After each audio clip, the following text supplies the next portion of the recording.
పొడుగులు బుడుగులకు స్వాగతం. పొడుగులు బుడుగులు ఈరోజు మీకు ఒక మంచి కథ చెప్తాను, సరేనా? అనగనగా సింహపురి అనేటటువంటి ఒక రాజ్యం ఉండేది.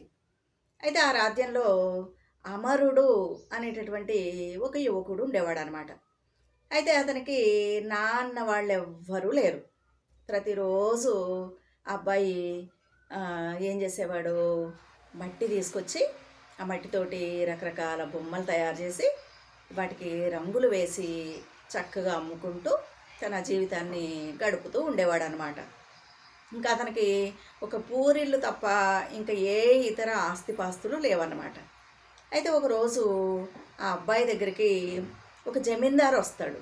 వచ్చి, నాయనా అమరా, నాకు ఒక గుర్రం కావాలి, కానీ నువ్వు తయారు చేసేటటువంటి ఆ మట్టి గుర్రం ఎంత ఉండాలి? అచ్చంగా నిజమైన గుర్రం ఎంత పెద్దగా ఉంటుందో అంత పెద్ద గుర్రం చేసి ఇవ్వాలి నాకు. చక్కగా చాలా అందంగా తయారు చేసిస్తే నీకు 100 వరహాలు బహుమతిగా ఇస్తాను అని చెప్తాడనమాట. చెప్పేసరికి అమరుడు చాలా సంతోషపడి మరి ఒక ప్రత్యేక శ్రద్ధ తీసుకుని నిజమైనటువంటి గుర్రం ఎంత ఎత్తుగా ఎంత పెద్దగా ఉంటుందో అంత చక్కగా మట్టి గుర్రాన్ని తయారు చేస్తాడు. దానికి ఏం చేస్తాడు, చక్కగా రెక్కలు కూడా పెడతాడనమాట. రెక్కలు అంటే తెలుసు కదా, ఇలా ఎగురుతాయి కదా, అలా రెక్కలు కూడా పెడతాడనమాట. దానికి చాలా అందమైన రంగులు వేసి చాలా చక్కగా ఆ గుర్రాన్ని తయారు చేస్తాడు. తయారు చేసి ఇక గుర్రం పూర్తి అయిపోయింది కదా అని చెప్పి దాన్ని ఆరు బయటకు తీసుకొస్తాడనమాట. తీసుకొచ్చి ఏమన్నా లోపాలు ఉన్నాయా ఏంటి సరి చేసుకుందాం, ఒకసారి అన్నీ చెక్ చేసుకుని మరి ఆ జమీందారు దగ్గరికి తీసుకెళ్దాం గుర్రం అనుకుని ఆ గుర్రం చుట్టూ తిరుగుతూ జాగ్రత్తగా పరిశీలిస్తూ ఉంటాడనమాట. ఈలోగా ఆకాశం నుంచి ఒక బంగారు బరిణ ఆ గుర్రం మీద పడుతుంది. పడేసరికి ఆ బరిణలోంచి కొన్ని నీళ్లు జారి ఆ గుర్రం మీద పడతాయి అన్నమాట. పడేసరికి ఒక్కసారిగా ఆ గుర్రానికి ప్రాణం వచ్చేసి తన రెక్కలు ఇలాగా గట్టిగా విదిర్చి ఒకసారి పైకి ఎగిరి మళ్ళీ కిందకి దిగుతుందనమాట. అయితే ఈ అమరుడు చాలా ఆశ్చర్యపోతాడు. ఇదేంటి, మట్టి గుర్రం కదా నేను తయారు చేశాను, ఈ మట్టి గుర్రానికి ఇలా ప్రాణం వచ్చేసింది ఏంటి, పైగా ఎగురుతుంది ఏంటి అని ఆశ్చర్యపోయి గబగబా కింద పడినటువంటి ఆ బంగారు భరిణ ఉంది కదా, ఆ బంగారు భరిణని తీసుకుని ఆ గుర్రం పైకి ఎక్కి కూర్చుని గట్టిగా ఇట్లా విదిలించేసరికి ఆ గుర్రం పైకి ఆకాశంలోనికి ఎగురుతుందనమాట. ఎగిరితే అమరుడు చాలా ఆశ్చర్యపోతాడు.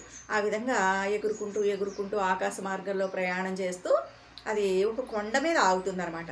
ఆగేసరికి ఈ అమరుడు ఏం చేస్తాడంటే, అసలు ఈ భరిణ ఏంటి, బంగారు భరిణ, దీంట్లో ఏముందబ్బా, దీంట్లో నుంచి కిందికి కారినటువంటి ఆ నీళ్ళేంటి, ఆ విచిత్ర జలం ఏంటి అని చెప్పి ఆశ్చర్యపోయి ఆ భరిణ మూత తీస్తాడనమాట. తీసేసరికి అందులోంచి ఒక భయంకరమైనటువంటి భూతం బయటపడుతుందనమాట. బయటపడి, నాయన అమరా, ఈ రోజుతో నాకు శాప విమోచనం అయిపోయింది అని నీకు ధన్యవాదాలు అని చెప్తుందనమాట. చెప్పేసరికి అమరుడు చాలా ఆశ్చర్యపోతాడు. ఓ భూతమా, ఎవరు నువ్వు? ఇతను చాలా ధైర్యం కలిగిన వాడు అనమాట, అందుకని భయపడకుండా ఈ భూతంతో, భూతమా ఎవరు నువ్వు, ఇంత చిన్న బంగారు భరిణలో నువ్వు అలా ఎలా ఉన్నావు, ఏం జరిగింది, నీ కథా కమామీస్ ఏంటి చెప్పు అని అడుగుతాడనమాట.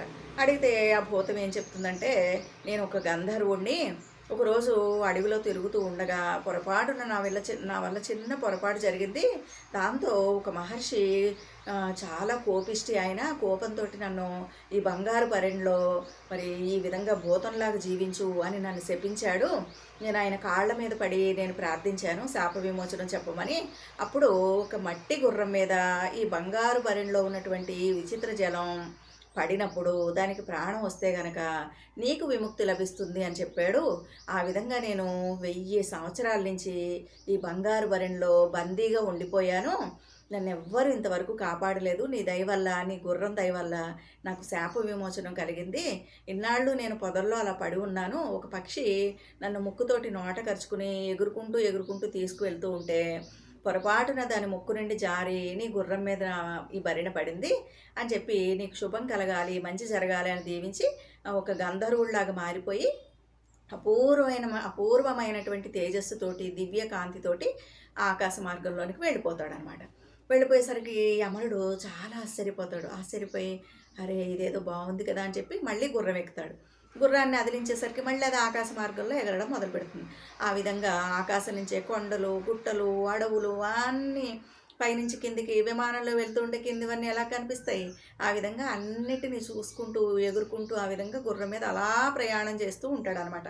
అలా చాలా చాలా దూరం వెళ్ళగా వెళ్ళగా వెళ్ళగా 7 సముద్రాలను కూడా గుర్రం మీద అవలీలగా దాటేస్తాడనమాట. 7 సముద్రాలు దాటి అమరుడు వెళ్ళగానే అక్కడ ఒక దట్టమైనటువంటి అడవి కనిపిస్తుంది. ఆ అడవి ఎలా ఉందట, కాకులు దూరని కారడవి, చీమలు దూరని చిట్టడవి, అంత భయంకరమైనటువంటి అడవి అనమాట. ఇక సాయంత్రం చీకటి పడిపోతుంది. అప్పుడు ఈ చీకట్లో ప్రయాణం కష్టం కదా, ఎక్కడైనా ఈ రాత్రికి మనం ఆగుదామని చెప్పి చుట్టూ ఆకాశ మార్గం నుంచే చూసేసరికి అక్కడ ఒక పెద్ద పాడుపడిపోయినటువంటి ఒక దేవాలయం కనిపిస్తుంది అనమాట. ఆ దేవాలయంలో కాగడాలు వెలుతురు కనిపిస్తూ ఉంటుంది. అప్పుడు ఆ దేవాలయం ముందు మెల్లగా అమరుడు దిగుతాడనమాట. దిగి అక్కడున్న చెట్టుకి ఆ గుర్రాన్ని కట్టేసి లోపలికి మెల్లగా అడుగులు వేసుకుంటూ లోపలికి వెళ్తాడనమాట. లోపలికి వెళ్ళేసరికి లోపల ఒక అందమైన రాజకుమార్తె అక్కడ ఒక స్తంభానికి బంధించేసి ఉంటుందన్నమాట. స్పృహ లేని స్థితిలో అలా ఉంటుందన్నమాట. అయితే అక్కడ ఒక భయంకరమైనటువంటి ఒక మాంత్రికుడు అక్కడ ఒక అమ్మవారి విగ్రహం, పెద్ద విగ్రహం ఉంటే ఆ విగ్రహం ముందు కూర్చుని పక్కన అక్కడ కత్తి పెట్టుకుని కళ్ళు మూసుకుని మంత్రాలు చదువుతూ ఉన్నాడనమాట. అక్కడ జరుగుతున్న తతంగం అంతా గమనించేసరికి ఈ అమరుడికి అర్థమైపోయింది, ఆహా ఇక్కడ ఏదో ఒక బలి ఇవ్వబోతున్నాడు, అది కూడా ఈ అమ్మాయి ఎవరో, ఈ అమ్మాయిని బలి ఇవ్వబోతున్నాడు, కాబట్టి నేను ఈ అమ్మాయి ప్రాణాలను కాపాడాలి అనుకుని, ఇతను మన ముందే చెప్పుకున్నాం కదా, ఇతను చాలా ధైర్యవంతుడు, దేనికి భయపడాడు అని చెప్పుకున్నాం కదా, ఆ విధంగా అమరుడు మెల్లగా అడుగులో అడుగు వేసుకుంటూ వెళ్ళి ఆ రాక్షసుడు పక్కనే ఉన్నటువంటి ఆ ఖడ్గాన్ని తీసుకుని కళ్ళు మూసుకుని మంత్రాలు జపిస్తున్నటువంటి ఆ మాంత్రికుడు తల నరికేస్తాడనమాట. నరికేసేసరికి అతని తల ఎగిరి పక్కన పడుతుంది. వెంటనే అక్కడ విగ్రహంలో ఉన్నటువంటి ఆ దేవత ప్రత్యక్షం అవుతుంది అనమాట. ప్రత్యక్షం అయ్యి, నాయనా నీ ధైర్య సాహసాలకి నేను మెచ్చుకున్నాను అమరా, ఇతను ఒక మాంత్రికుడు, దుష్ట మాంత్రికుడు, అందరినీ తీసుకొచ్చి బలిచ్చి కోరరాని కోరికలన్నీ నన్ను కోరాలి అని అనుకుంటున్నాడు. ఆ విధంగానే ఈ సర్వ శుభలక్షణాలు కలిగినటువంటి రాకుమార్తెను తీసుకొచ్చాడు బలివ్వడానికి.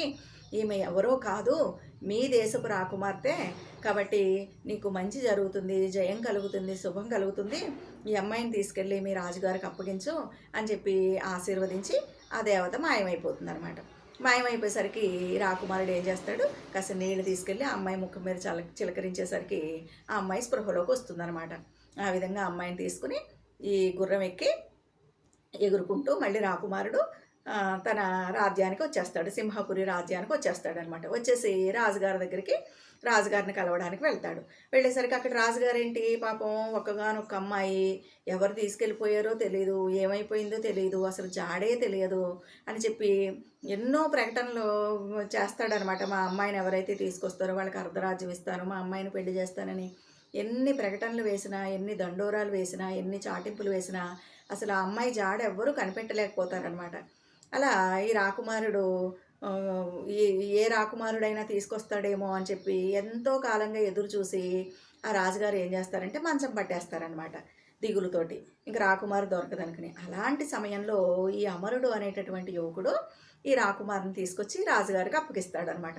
అప్పగించేసరికి రాజుగారు, రాణిగారు ఇంకా అందరూ కూడా చాలా సంతోషపడతారు. సంతోషపడి, నాయన నువ్వెంత మహోపకారం చేసావో మాకు, నీ ధైర్య సాహసాలను ప్రదర్శించావు, నీ తెలివితేటలను ప్రదర్శించి భయపడకుండా ఆ మాంత్రికుని సంహరించి మా అమ్మాయిని తీసుకొచ్చి ఇచ్చావు అని చెప్పి, మా అమ్మాయికి తగిన జోడి నువ్వే అని చెప్పి ఆ అమరుడికి ఇచ్చి ఈ అమ్మాయిని రాకుమారినిచ్చి అమరుడికి పెళ్లి చేస్తారు. అంగరంగ వైభవంగా భూదేవంతా అరుగు వేసి ఆకాశం అంత పందిరి వేసి చక్కగా పెళ్లి చేస్తారు. పెళ్లి చేసి మహారాజు గారు ఏమంటారంటే, నాయన అమరా, నేను ముసలివాడిని అయిపోయాను, ఇక రాజ్య పరిపాలన బాధ్యతలు నేను చూడలేను, కాబట్టి ఈ రాజ్యానికి నువ్వే రాజుగా ఉండు అని చెప్పి మహారాజుగా పట్టాభిషేకం కూడా చేస్తారనమాట. ఆ విధంగా ఒక పూరి గుడిసెలో ఉండేటటువంటి అమరుడు మరి తన తెలివితేటల్ని, ధైర్య సాహసాలని ఉపయోగించి రాకుమార్తెను కాపాడి ఒక రాజుకి, ఒక రాజ్యానికి రాజు అయ్యి ఆ రాజ్యాన్ని, ఆ రాజ్యంలో ప్రజల్ని మరి ఎంతో చక్కగా పరిపాలిస్తాడనమాట. ఆయన పరిపాలనలో రాజ్యం ఎంతో సుభిక్షంగా ఉంటుంది, 3 పువ్వులు 6 కాయలుగా వర్ధిల్లుతుందనమాట. మరి పొడుగులు ఈ రెక్కల గుర్రం కథ మీకు నచ్చిందా? నచ్చితే ఈ ఈ కథని షేర్ చేయండి, లైక్ చేయండి, నా ఛానల్కి సబ్స్క్రైబ్ చేయండి. మరిన్ని మంచి కథలతో మీ ముందుకు వస్తాను. ఓకేనా? కథ కంచికి మనం ఇంటికి.